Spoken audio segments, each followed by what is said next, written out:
Ok, salut chers amis, bienvenue encore sur ma chaîne.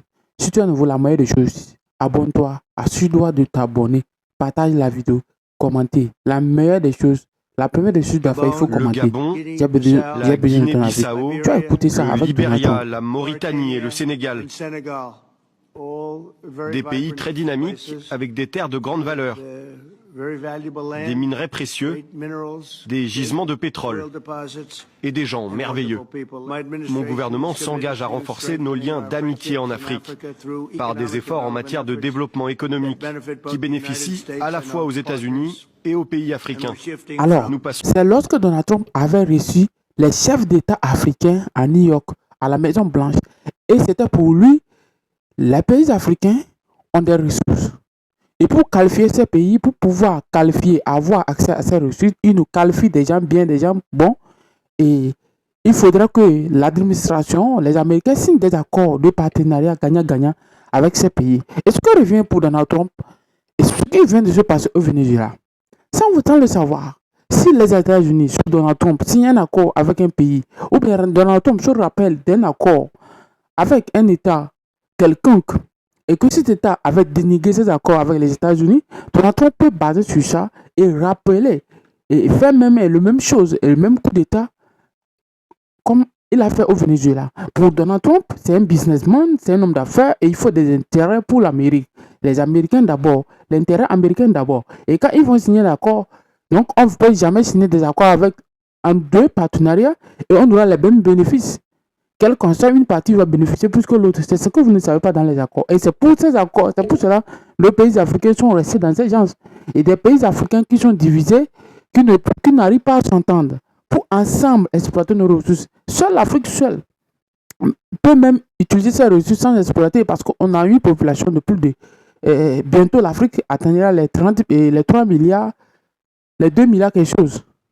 Et donc, l'Afrique a besoin que entre les Africains, on puisse exploiter, transporter, transformer et consommer par nous-mêmes. C'est ça qui est la réalité. Parce que pour les États-Unis, pour Donald Trump, l'Afrique ne représente que des ressources naturelles, minéraires, pour des gens bons. Et ces gens bons-là, comment il faut signer des accords avec eux pour pouvoir avoir accès à ces ressources naturelles, comme la Chine le font. Parce que pour Donald Trump n'est pas au pouvoir pour quelque chose. Il est là pour combattre la Chine. L'intérêt pour Donald Trump, c'est pouvoir combattre la Chine, c'est pouvoir faire en sorte que la Chine n'ait pas accès à une certaine ressource minéraire en Amérique latine, en Afrique. C'est bloquer la Chine, parce que la Chine est le concurrent direct des États-Unis, donc là, économiquement et stratégiquement, d'une manière militairement. Donc pour combattre la Chine, il faudra arrêter. Il faudra que certains pays arrêtent de donner leurs ressources naturelles comment appelle-t-on, à la Chine. C'est pour cela, au Venezuela, il a parlé de beaucoup de pays. Pas parce qu'il y a les narcotrafiquants. C'est pas aujourd'hui il y a les narcotrafiquants en Colombie, alors que la majorité comment appelle-t-on, des trafiquants vivent aux États-Unis. Et vivent aux États-Unis, à Miami, à Los Angeles et dans les grandes villes.